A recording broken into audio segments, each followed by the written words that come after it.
여러분, 이 여러 직업이 있는데 그 가운데 무엇이 가장 힘든 직업일까요?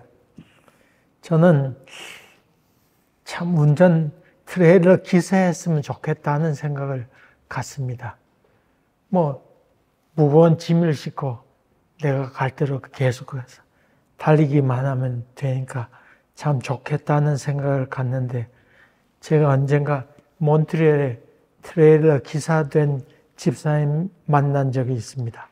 얘기 들으니 미국 캘리포니아까지 가는데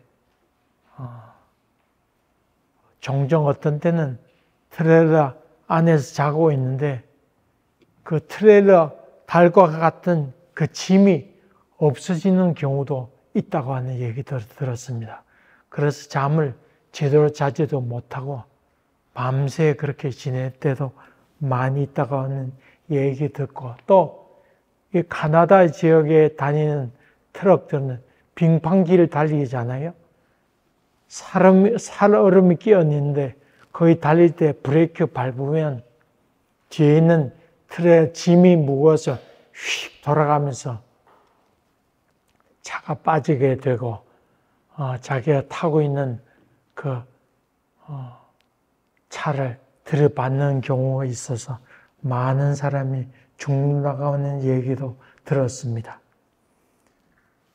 남 하는 일은 다 쉬워 보입니다만은 가만 보면 자기가 하는 일이 제일 쉽습니다.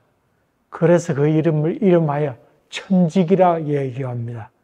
하나님께서 주신 천직을 어떻게 알 수 있느냐? 제일 쉽다고 하는 것입니다. 다른 사람이 하면 힘들지만 자기가 하면 제일 쉽다고 하는 것, 그것이 천직입니다. 근데 제가 보는데 참 직업 중에 참 힘든 직업이 있는데 그것은 군인입니다. 군인. 근데 군인 중에서도 특별히 전사자들에게 전사 통보를 하는 그런 직업이 되는 군인이 있습니다. 전쟁터에 있다가 군인이 죽잖아요. 그러면 그 죽었다는 소식을 유가족에게 전달하는 일을 해야 되는데, 그 일을 해야 되는 직업이 참 힘들겠다는 생각을 하게 됩니다. 그 미국의 전통과 그 원칙이 몇 가지 있는데 그 가운데 하나는 제일 먼저 그 죽음의 소식을 알게 되고, 두 번째로 직접 그것을 전해야 된다. 세 번째로 최고 통수권자인 대통령의 이름으로 그 소식을 전한다고 한 몇 가지 원칙이 있습니다. 그 동네 군인이 죽게 되면 그 지방 방송이 그 뉴스를 알고 빨리 방송을 전달할 거 아니에요? 그런 방송을 통해 듣지 않도록 이 전사 통보를 하는 군인이 특별히 있습니다. 이 사람들이 예복을 갖추고 그 아무리 먼 거리를 할지라도 비행기 타고 먼저 가서 유가족에게 소식을 전하는 겁니다. 그래 오전 일찍이 가서 그 집 배를 소식이 전하기 위해서 배를 누르면 안에 있던 가족들이 누가 왔나 하고 내다볼 거 아니에요. 커튼 다 보통 커튼을 살짝 열어본대요.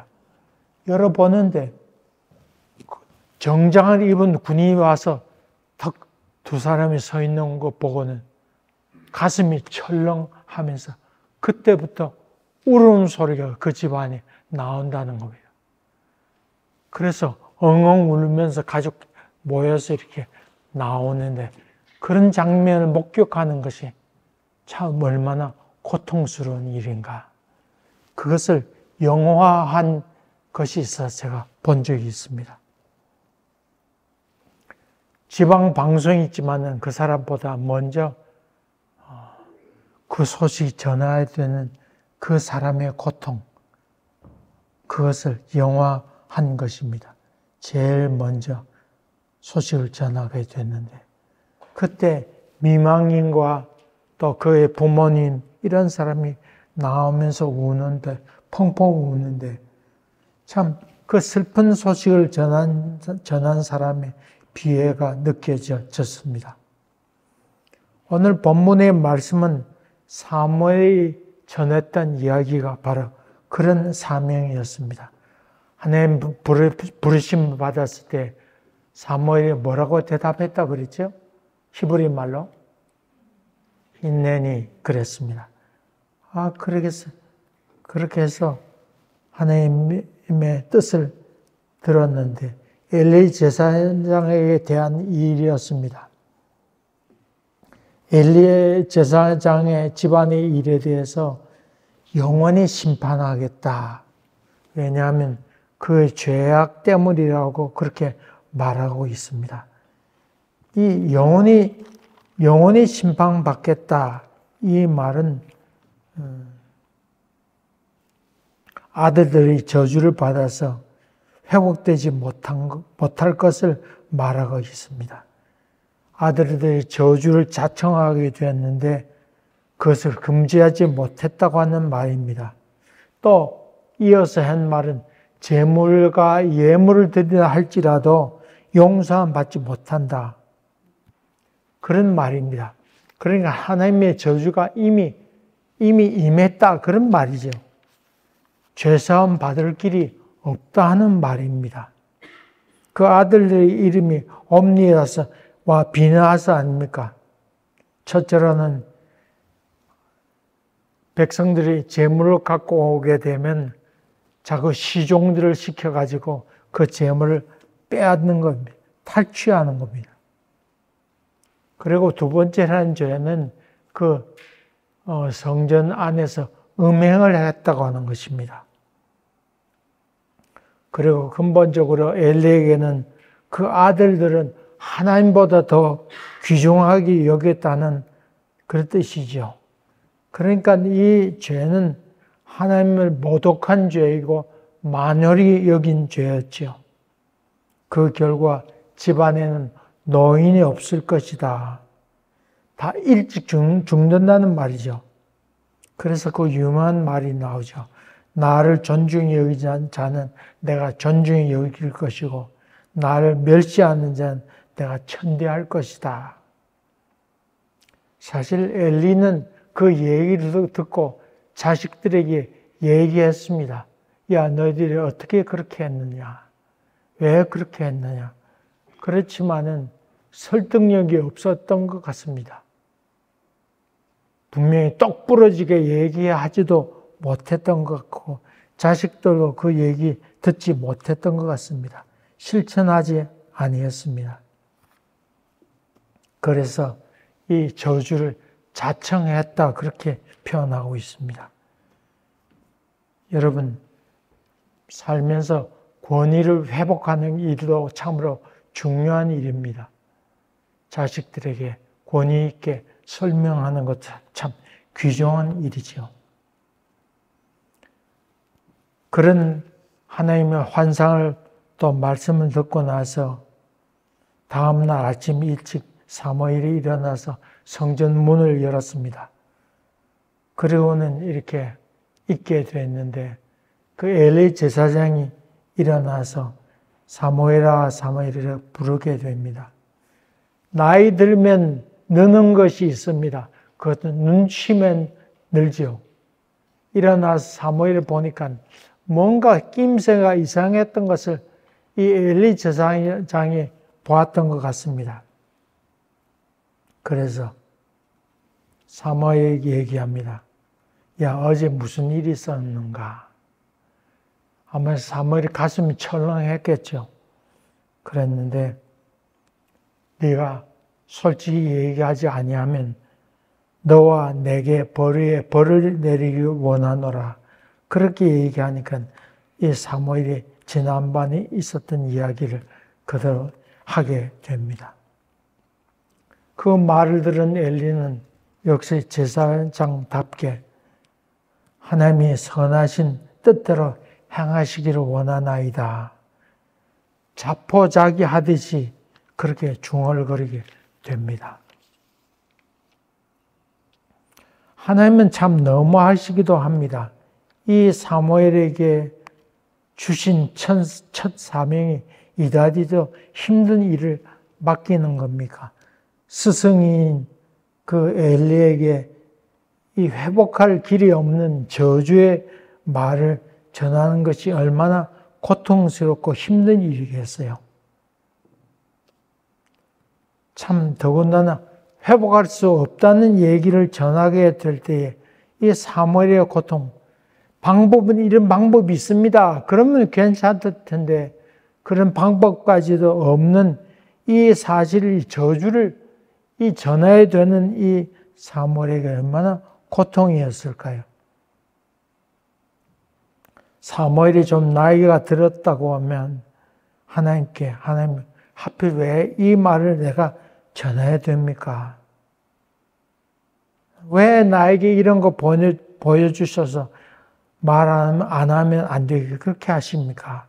그렇게 말을 만다 한데 그렇게 되지도 못했습니다. 어린 사무엘이지만 얼마나 힘들고 고통스러웠을까요? 사무엘 하 18장 보게 되면 참 고통스러운 얘기가 나옵니다.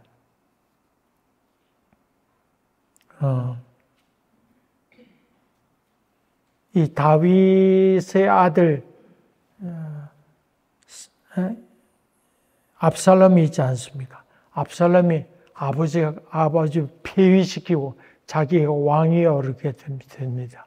그리고 이 자기 아버지를 따르는 군사들과 유다 사람과 그 북쪽 사람, 소위 사울을 지지했던 사람의 힘입어서 이 압살롬이 이 아버지 다윗을 치려고 덤벼들게 됩니다. 지금 하마스하고 싸운 나라가 있죠? 어디요? 이스라엘이요. 원래는 유다라고 이름을 붙여야 정상적이겠습니다만 그렇게 이름을 붙이지 아니하고 이스라엘이라고 이름을 붙이게 됐죠. 어쨌든 북쪽 지방에 있는 여러 지파들, 그 사람들의 힘입어서 압살롬이 싸우게 되는데 전쟁터에 나가게 될 때에 이 다윗이 얘기하게 됩니다. 세 패를 나누어서 한 패는 요압 장군에게 그 이름 맡기고, 그리고 그 또 다른 한 패는 아비세라고 그 동생에게 그 이름 맡기고, 또 하나는 이때라고 하는 장군에게, 이방인 장군에게 그 일을 맡겨서 싸우러 보내게 됩니다. 싸우러 보내면서 다윗이 장군들과 그 백성들의 간곡하게 얘기합니다. 그것은 내 아들을 만나거든 선하게 대해주기를 바란다고 하는 말입니다. 선하게 대해주기를 원한다고 하는 말은 만나서 죽이지 말라고 하는 말이죠. 압살롬은 머리가 길었습니다. 머리가 긴 게 아니고 머리카락이 길었습니다. 머리카락이 길었는데 그때 노새를 타고 있었습니다.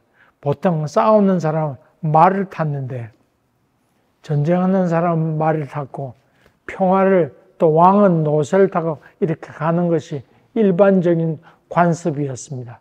노새를 타고 이렇게 가는 길이었는데 나무 가지가 이렇게 축 늘어졌던 것 같습니다.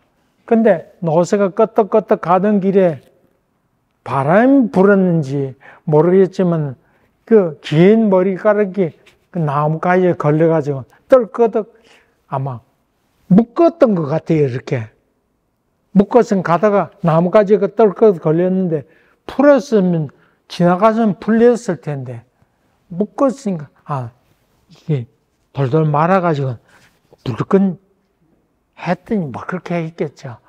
떨끄덕 걸렸는데 이게 노새가 눈치껏 주인이 떨어졌구나 생각하고 노새가 서면 괜찮은데 이 멍청한 노새가 끄떡끄떡 갔단 말이에요. 그러니까 이 압살롬이 대롱대롱 매달릴 거 아니에요. 이 장면을 목격했던 한 병사가 있었는데 그것을 보고 얼른 요압 장군에게 달려가서 압살롬이 저렇게 매달려 있습니다. 그렇게 알려주게 됩니다. 이것을 들었던 요압 장군이 야, 그거 왜 죽이지 않았냐? 네가 그 사람 그걸 죽였더라면 은 10개하고 띠를 1개 주었어요. 띠에 보석이 붙어 있었으니까 띠를 주었을 텐데 그렇게 얘기했더니 이 병사가 얘기하면 안 됩니다. 그 임금님이 아들을 그렇게 죽이지 말라고 얘기했는데 난 그렇게 할 수 없습니다.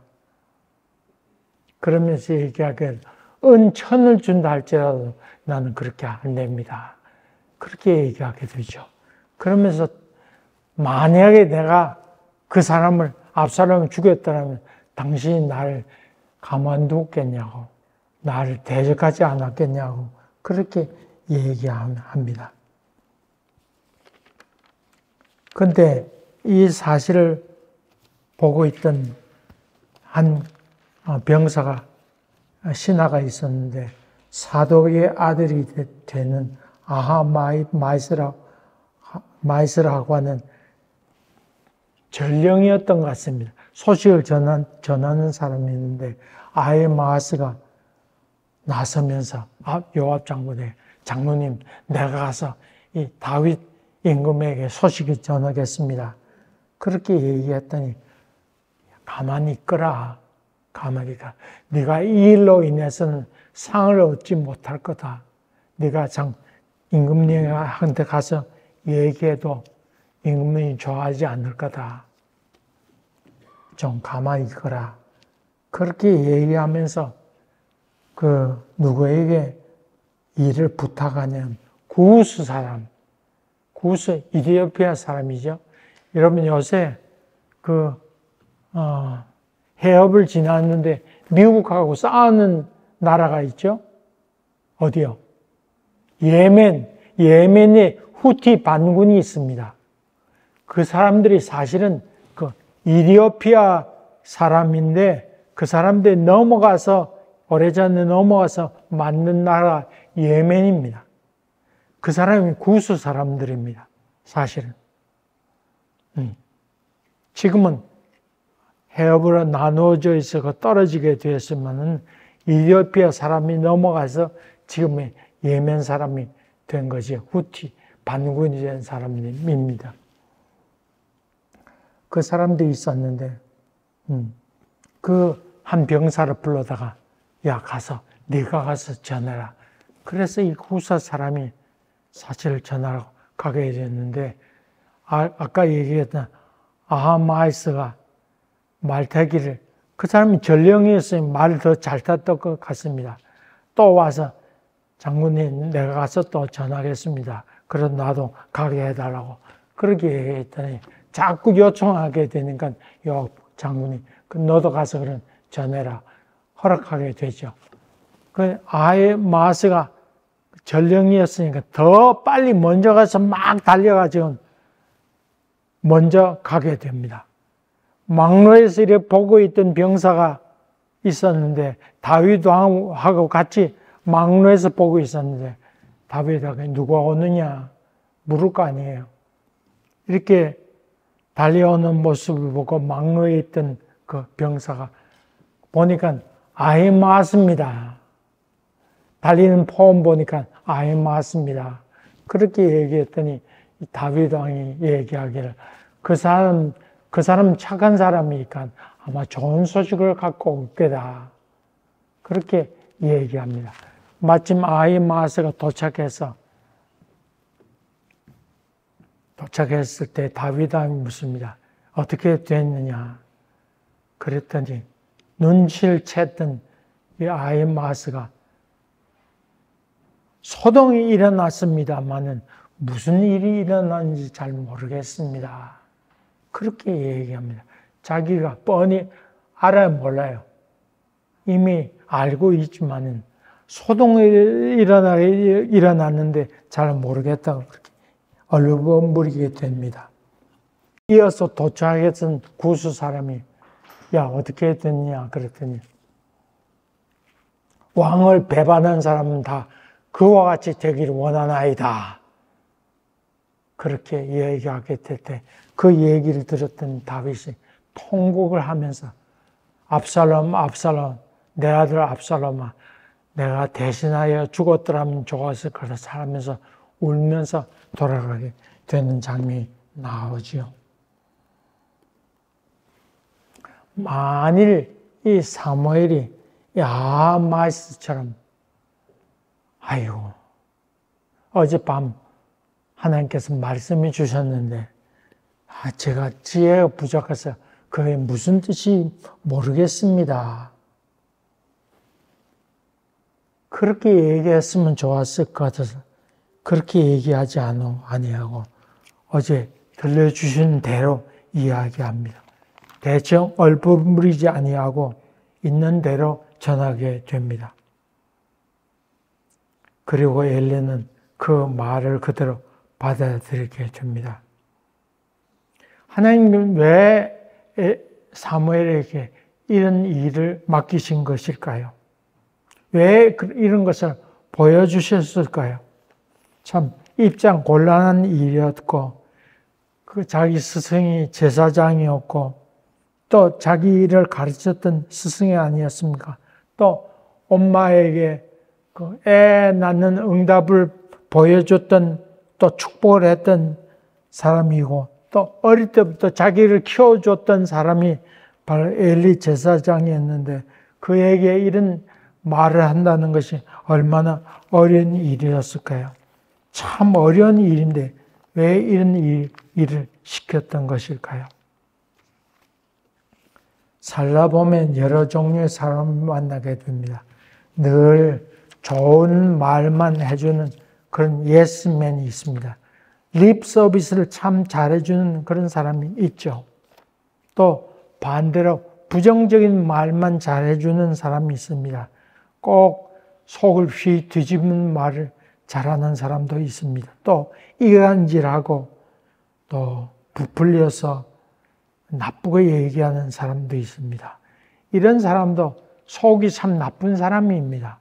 좋은 말만 하는 사람도 속이 나쁜 사람입니다. 그러나 경우에 맞게 참 직언을 해주는 도움을 말을 해주는 참 바르게 말을 전달해 주는 그런 사람도 만나게 되는데 이런 사람은 참 좋은 사람입니다. 사실 사무엘 앞 일에 할 일이 참 많았습니다. 그렇게 하기 위해서는 참 용기가 필요하죠. 여기에 대비해서 엘리 제사장은 그렇지 못했습니다. 자식이 하나님 앞에서 범죄함에 불구하고 제대로 말도 못하고 똑부러지게 얘기해야 되는데 끌려다니면서 제대로 말도 못하는 그런 사람이었습니다. 하나님의 백성을 주의 뜻대로 이끌어 가야 됐는데 이 사사 시대는 이 사사가 그 일을 감당해야 됐음에 불구하고 그렇게 되지 못했습니다.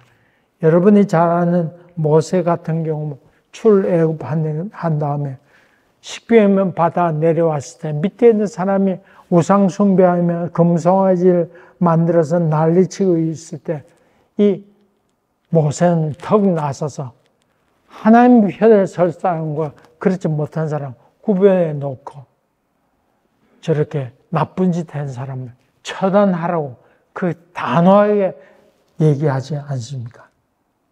결단을 촉구하면서 그렇게 얘기할 때 이스라엘 백성이 하나님께 다시는 돌아오게 되는 역사가 일어나게 된 것이죠.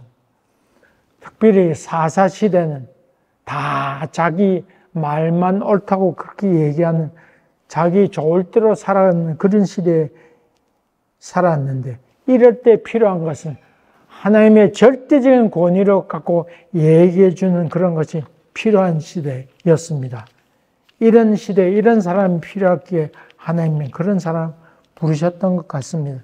그리고는 훈련시키면서 그 용기를 불어넣어 주었던 것 같습니다. 하나님께서 약속하신 것을 그대로 이루시면서 내가 너희 약속한 것 그대로 이루어 줄 테니까 너는 담대히 외쳐라. 그것을 얘기하고 있는 것이죠. 신학교에 다니게 되면 매일 예배 드립니다. 근데 거기 설교하러 오는 목사님들이 많이 있습니다. 매일 바꿔가면서 목사님 설교하는데 어떤 연세 드신 목사님이 목회도 크게 잘한다는 목사님 오셔서 설교하시는데 그 내용 가운데 제가 지금도 잊어버리지 않는 말씀이 있습니다. 그분은 교인이 넥타이를 선물해 주면 그 선물해 준 교회의 정성을 생각해서 꼭 그 주간엔 선물한 넥타이를 매고 설교하신다. 그런 얘기를 들었습니다. 그래서 그걸 마치 목회 성공의 비결인 양 그렇게 말씀하신 것을 제가 지금도 기과에 쟁쟁합니다. 그 말씀을 들으면서 만약에 넥타이 2개, 3개 같이 가져오면 어떡할까 그런 생각도 했어요. 그럼 저 목사님 목이 몇 개 돼야 될까? 아니면 넥타이를 3개, 4개 메고 오실까? 그런 생각하면서 저렇게 목회하려면 참 힘들겠다 하는 생각을 가졌습니다. 제가 모셨던 원로 목사님은 넥타이를 바꿔 매지 않으셨습니다. 단색으로 매시면서 하나만 매셨는데 왜 그러시냐 그랬더니 넥타이를 자꾸 바꿔 매면 교인들이 그 색깔을 보고 무슨 넥타이 맸나 그것만 보지 자기 설교 잘 듣지 않기 때문에 그렇게 하지 않는다 하는 말씀을 들었습니다. 저도 그래서 보통 비슷한 넥타이를 계속 맵니다. 제가 다른 넥타이도 있습니다. 없는 바가 아닙니다. 제가 이스라엘 성지순례 2번 다녀왔습니다. 근데 처음 갔을 때 고고와 발군하는 팀과 같이 갔었는데 그때 집사님들도 많이 있었고 여러 목사님, 사모님 이런 사람이 있었습니다. 처음에는 괜찮는데 점점 귀국 날짜가 다가오면서 다들 사람들이 선물 사기에 극복했습니다. 여기 가면 여기 선물 사려고 하고 저기 가면 저기 선물 사려고 다들 난리였습니다. 근데 이렇게 나중에 봤더니 목사님 부부가 낸 이런 종이 쪽지를 들고 다니는 것을 제가 보았습니다. 뭘 하나 보았더니 거기에 교인 이름이 적혀 있고 거기에 목사님, 사모님 잘 다녀오시라고 거기에 돈 준 명세가 거기 쭉 있었습니다. 그런데 그 선물 사러 다니는데 이 집사님은 얼마 주셨으니까 얼마짜리 사야 된다. 그러면서 2-4해가 선물 사러 다니는 것을 제가 목격하고 참 피곤하겠구나. 그런 생각을 가졌습니다.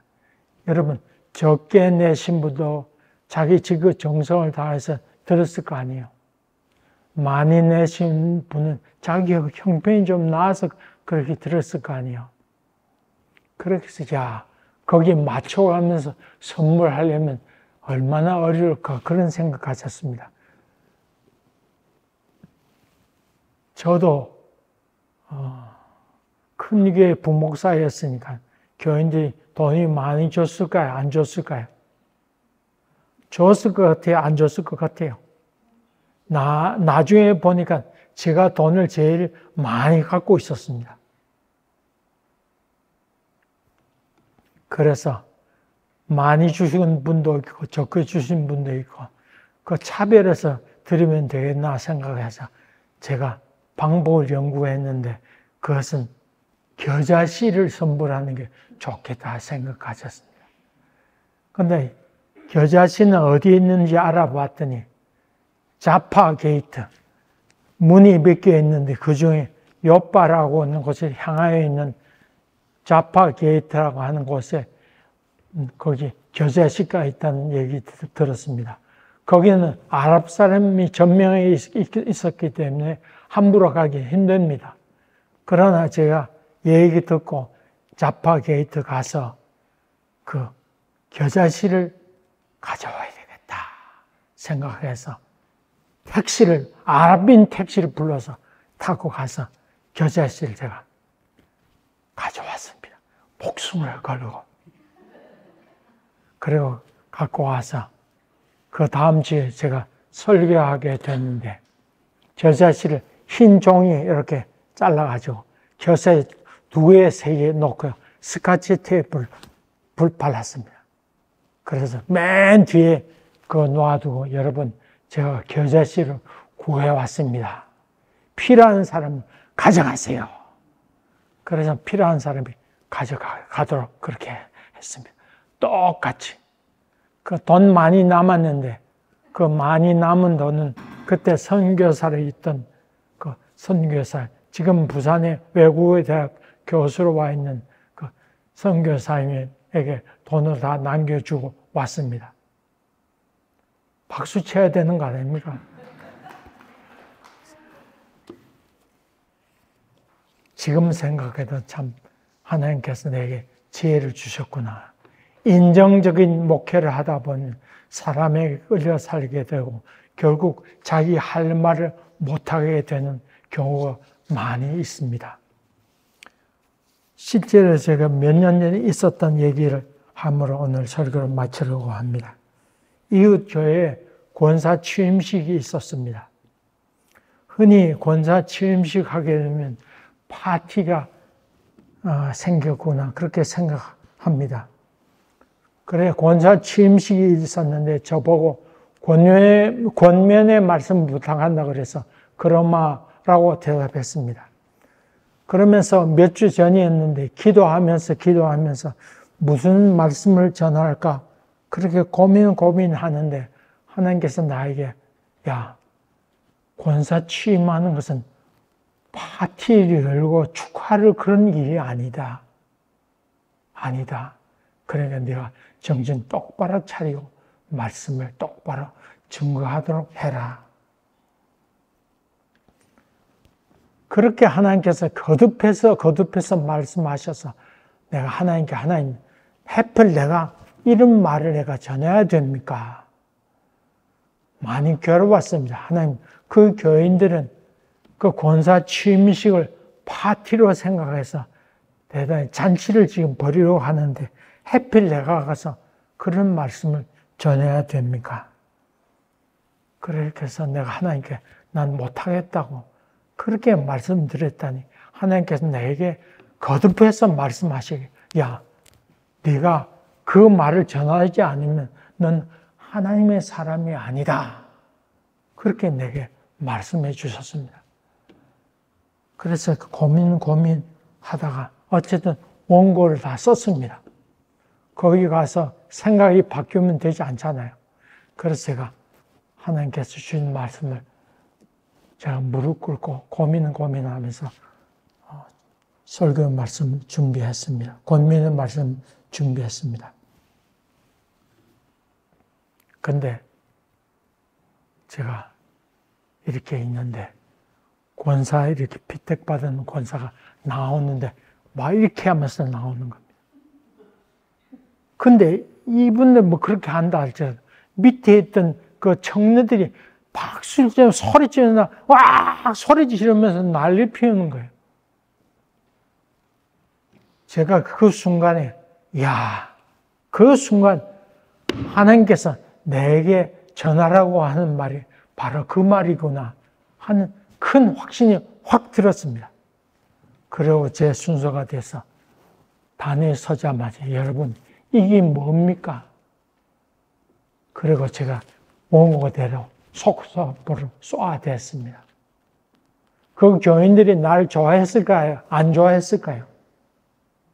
안 좋아했을지도 알고 있습니다.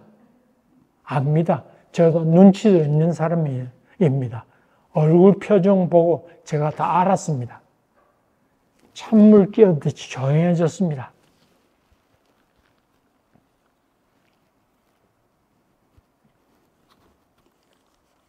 그리고는